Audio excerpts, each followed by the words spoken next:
All right. Hello, everybody. Good afternoon, good morning, or good evening, wherever you are tuning in right now. Welcome to our online learning event for today, February 19.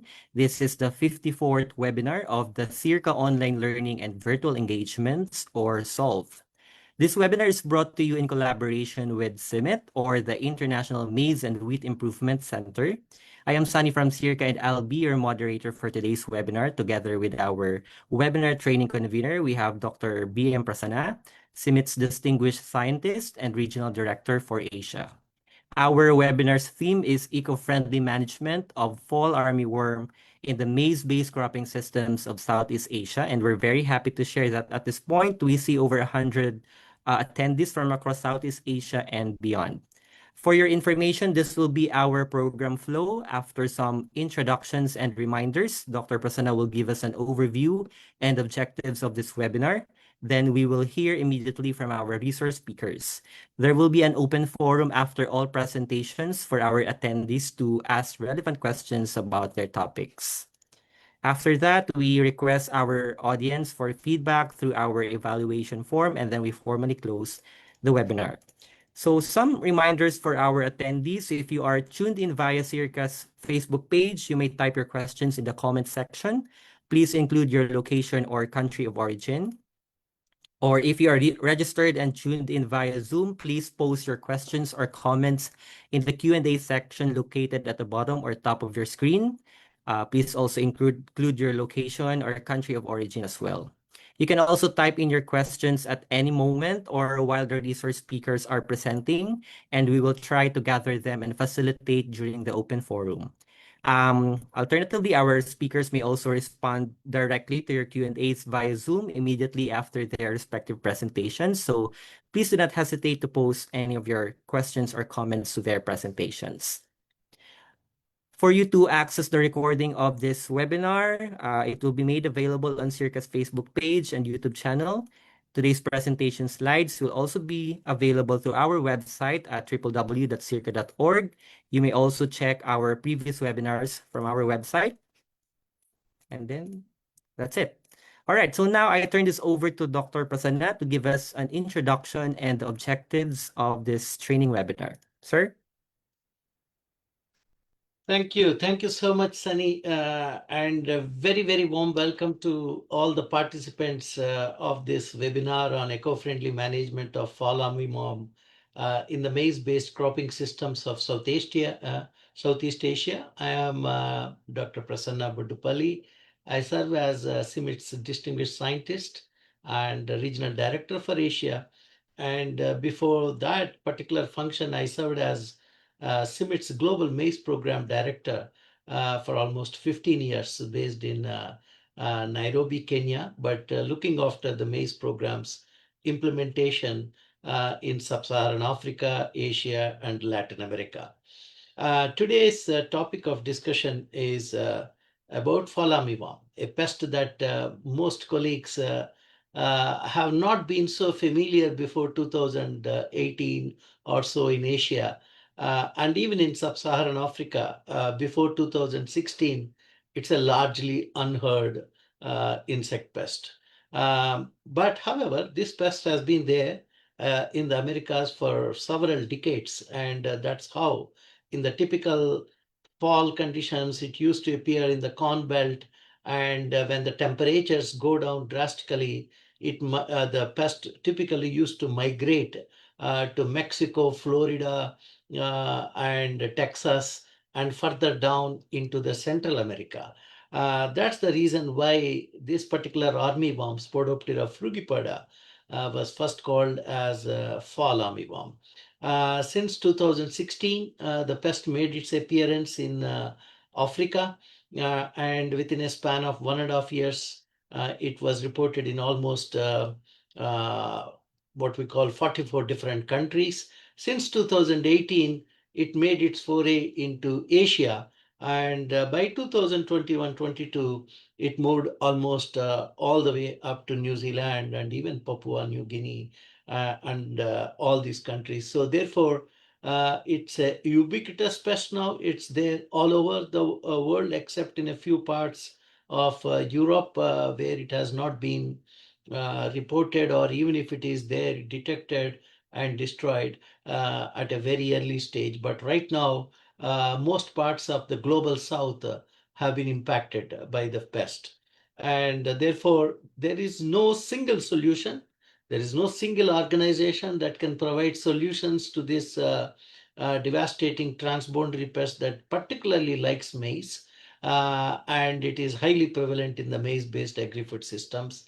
That's the reason why we partnered with the CIARCA. We are very honored to have this partnership with CIARCA and to conduct this joint training webinar on eco-friendly management of fall armyworm.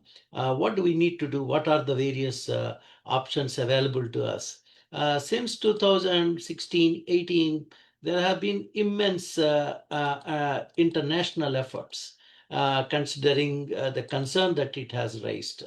A range of technologies and approaches have been identified by diverse international and national institutions. What is really important is how best to integrate these technologies and make them synergistic, make them cost effective, make them efficacious, make them safe to the smallholders who apply them, and make them scalable. So when we are talking about farm management technologies or approaches, we are considering 5 specific criteria: cost, efficacy, safety, accessibility, and scalability. So considering all this, the eco-friendly management is the key word here. We cannot continue to rely only on chemical pesticides to control fall armyworm and cause harm to the environment. So today, if you see the topics that will be covered by international experts, starting from Dr. Syed Nurul Alam from Bangladesh, then Samira from ISIPE, International Center for Insect Physiology and Ecology in Nairobi, Kenya, and then Dr. Subi Subramanian, Dr. Sevagan Subramanian, we call him Subi. Subi will talk about biopesticides for fall armyworm management, and then we go into host plant resistance, and finally into agroecological based approaches for fall armyworm management. So this is therefore covering about non-chemical interventions and how best we can monitor, scout for the pest, and what kind of approaches we need to take for eco-friendly management of fall armyworm. I do hope that you will benefit out of this webinar. These experts are indeed really world-class experts with excellent understanding, both theory and in practice, and working on practical solutions against this pest for over now 9 to 10 years. And therefore, what you get is a distilled wisdom out of these experts. So that's it from my side. Looking forward to a very productive webinar. Thank you. Thank you very much, Dr. Prasanna, for that introduction. I'm sure our attendees at this point are now excited to hear from our international experts, as you said. Okay, so allow me to briefly introduce our first speaker for today. We have Dr. Syed Nurul Alam. He is a distinguished entomologist with nearly 40 years of experience in research and development on integrated pest management. He has served extensively at the Bangladesh Agricultural Research Institute and with several leading international research and development organizations, including CIMMYT, IRRI, AVRDC, and FAO. Dr. Alam is widely recognized as a pioneer of biorational pest management for major crops in Bangladesh, advancing sustainable and eco-friendly pest control practices. Ladies and gentlemen, let's welcome our first speaker, Dr. Syed Nurul Alam.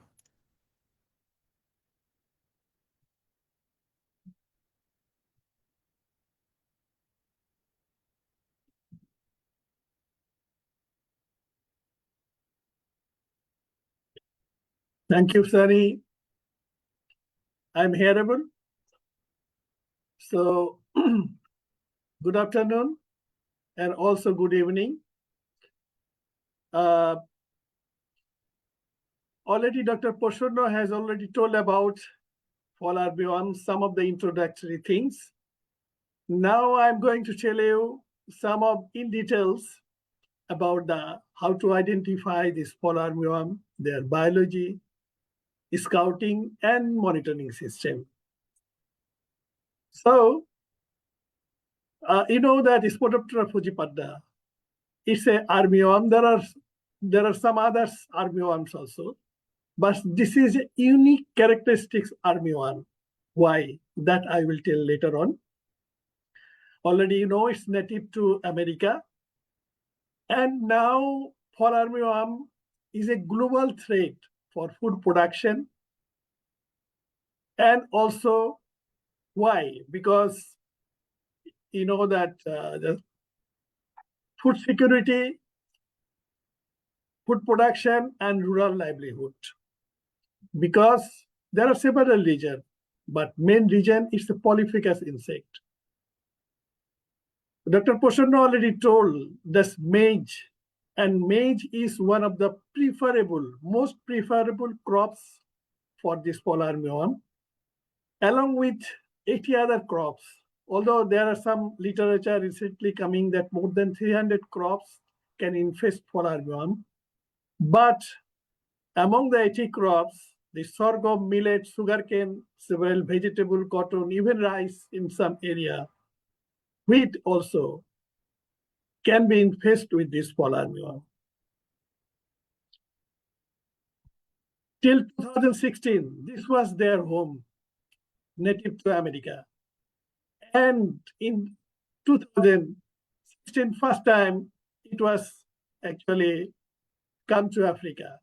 And then after 2016, it became going to almost everywhere in the world, except in some of the North Hemisphere. So it's actually infecting or impacting more in sub-Saharan Africa at this moment, Middle East, Asia, and Australia, even up to New Zealand. Already Dr. Poshanno mentioned. It is considered as a highly destructive pest for maize and other crops due to several reasons. Number one, migratory behavior.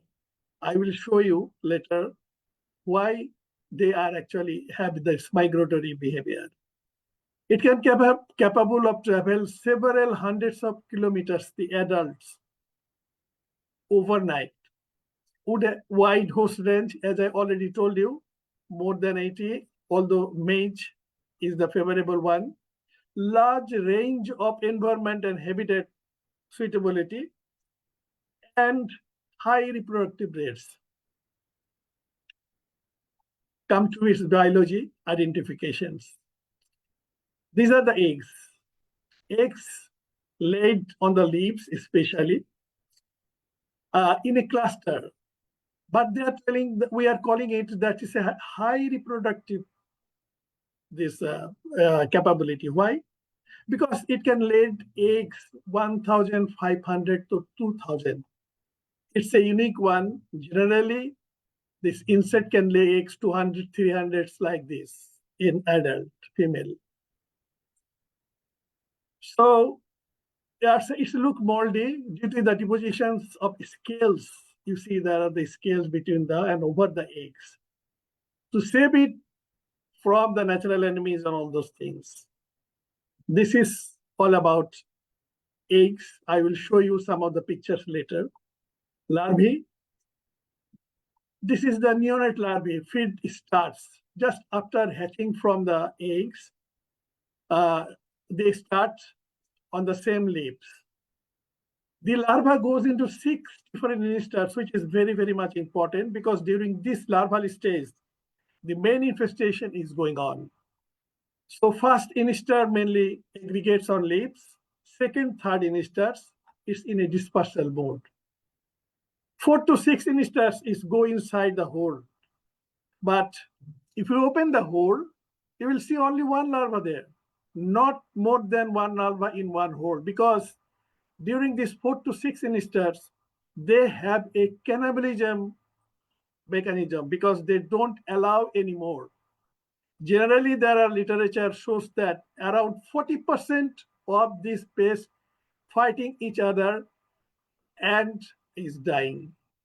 Even after that, it became a dangerous and destructive pest. Pupa coming to them, this undergo inside the soil, making a cocoon and making silk. Adults, there are male and females, and they are active during the night times. These are all nocturnal. In daytime, it's very difficult to see in the field. Now developing period, it's depends. Because I will show you later more that it has a temperature effect, mainly is on its developing period. If the temperature is around 25 degrees Celsius, it's an average temperature. I'm telling that within 2 weeks, from egg hatch to 6-instar larva is actually completed. But about the larval behavior, it is very, very much important. I'm again mentioning that the larva is the main destructive time for its life cycle. First to third instar larva, we are calling it the small ones. During that time, they are not doing so much harm because the first stage of caterpillars actually need a little food. But when they are going to the whole 4 to 6 instar, they became voracious monster. These are especially these 4, 5th, and 6th. Voracious monster, and they can actually consume lots within 1 or 2 nights. 50% more they need than first, second, third instar or the small one period. Several special characteristics I am going to tell you. That's the overwintering limits, because they are from America. As you know, up to 2016, they were American. America is a almost temperate country. And during winter, this is under freezing condition. Unfortunately, they can't diapers, or they can't live, all they die under freezing condition.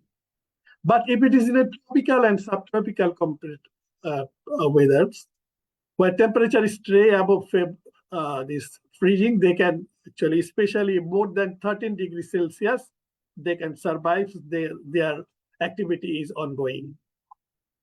In the US, how then this pest became there for decades, year after year?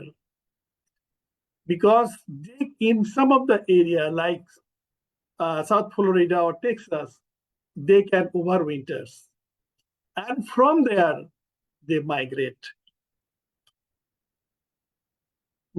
Problem is that if there is this temperature of 13.8 degrees Celsius, we are calling it a critical temperature.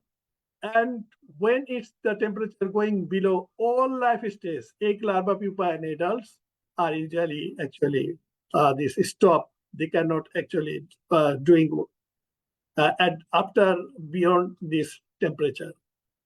Migration strategy.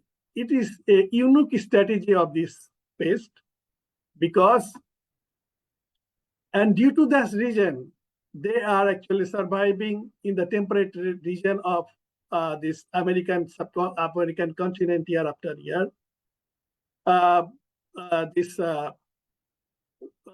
During the summer or spring, where they were actually overwinter in South Florida or Texas, they start breeding more, and they migrate, reinfest northern latitude, even up to the Canada, and these places they go. Unfortunately, in tropical and subtropical weathers, they have a continuous life cycle. That is, they have the several generations in a year. Like in Bangladesh, we have seen 5 to 6 generations they can complete even in the maize crops. There is an overlapping generation. If you go to the field, you will see at a time these eggs, larvae, pupa, and adults. How to recognize? Number one, we can recognize through its life stages. The first sign, egg masses, as I already show you. And you see that the egg masses, they lay eggs 1,500 to 2,000, but not at a time, in a cluster of 100 to 150 like this, and in a scattered in some areas. Neonates come out and start feeding on the same leaves. Very important parts of their life cycle is their caterpillar or larva. There are the larval feeding sign, which is on which we can actually came to know that what's the status of fall armyworm in my field.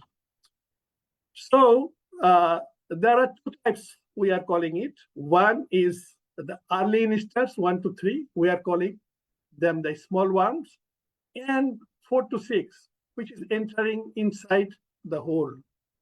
We have to distinguish them, recognize them through their feeding signs.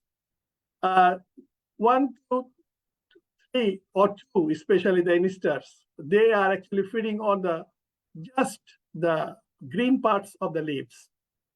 So there is just like if you see the leaves against the sun, you can see the window panes like thing, only the veins of the leaves. But when it's go inside the hole, it's come out during the night time, and you will see the lots of frases. It is a voracious monster eating a lot, 4 to 6 nesters. At the same time, lots of frases is coming out from them. This is the hole feeding sign. You will see these types of continuous holes. How it's happened? I'm showing you these videos. You see how when the leaves are not in a fold, so they go inside during this fold from this part to that part. And in that way, when these folded leaves open, so you can see these types of these parallel holes there.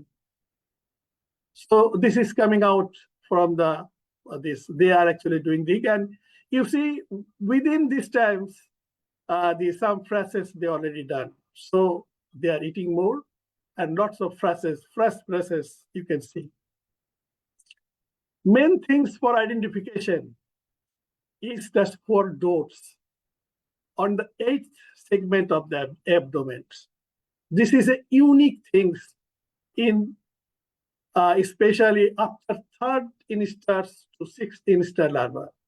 And also there are 2 more longitudinal dark lines, and their mouth parts. We have to show the net-like structures. And this pupa goes take place in the soil at a depth of 2 to 8 centimeter. This is the pre-pupal stage. You see, they go inside the soils and start becoming ready for this pupation. This is the pupa. This is the adults, the male. You can distinguish very easily. We have to distinguish male because for monitoring, we are using pheromone traps, and for pheromone traps, we are catching the males. So this is the male, where actually there is this whitish marks on the tip of the forewings near the centers. But female, it is uniform grayish brown. So there is a Dr. Alam, 2 more minutes, please. Okay. So this is for scouting and monitoring. How to do this? This is the for monitoring and scouting, we have to see why, when, what, and how we are doing this monitoring. Main goal is to detect the fall armyworm presence. Scout and monitoring is from the crop initial stage we have to do. Monitoring, we are just doing with the pheromone traps, and scouting only on the larval feeding sites. This is the monitoring. These are the traps, and these are the lures. So we are doing these 3 traps. We are setting at a distance of 100 feet away from one another, and traps are set after the seed sowing. It should be regularly interval after 1 week. Every week we have to see. and the pheromone lures must be replaced at a monthly interval. And fall armyworm, this what it actually tell you. If one moth per trap per day, if you can see, then this is the threshold, because it is a high reproductive capability. One female can lay 1,500 to 2,000 eggs. Now coming to the scouting, because scouting and monitoring results actually give us a management decision. For that, we need a larval stage and plain growth stage. For that, sign of feeding is needed. These are the signs of, as I told you, the small worms. That is the small worm signing, and we are calling it SFW, small fresh window queen. These are for 4 to 6 large worms signing of feedings. And these are the, in the fields, if these signs able, we can actually tell them that these are the signs for large worms. But these times it is difficult for kill them because they are protective in the hole. So physiologically they are resistant. Third one is this infested plant. When they are actually going inside the cobs, this is the actually when the tassel is coming out, they all the FAW larvae within this tassel or within this hole, they are actually coming out and attacking the cobs. So main thing is that the fall armyworm enters into the cobs, we must have to take care. If it is go inside, then it is very difficult to control. Mate growth stage is another for scouting. There are 4 stages, generally 3 stages we are calling seedling stage. That is this leaf number to 6 leaf numbers. We are calling in V1 to V7. Then 8 leaves to 12 leaves we are calling to mature stage. Then tassel to cob stage we are calling the reproductive stage. Here, although we are seeing 5 leaves, but actually there are 3 leaves because these 3 leaves has full leaves having the collars. So in that way, we have to count the leaves. And mature stage is not so much vulnerable because during that time, the leaves are actually coarse. So during that time, the insect cannot eat better. From where we have to get the data for SFW or IW? It is from the only new fully 3 open leaves. 1, 2, 3, not from the older leaves. How we will do the scouting? There is 2 methods. For the smaller plants, we have to go for W patterns. And for taller plants, we have to go for these ladder methods. What is that? These are the 5 points. From each 5 points, we have to select 10 plants in lines. And from those 10 plants, we have to see, we have to keep records of the SFW for the small ones, IW for our big ones, that is the 4 to 6 insters. And if it is reproductive stage, then number of this cob infested. These are the in taller plants, which is actually difficult to go in this dig job way. Then the same things, there are 5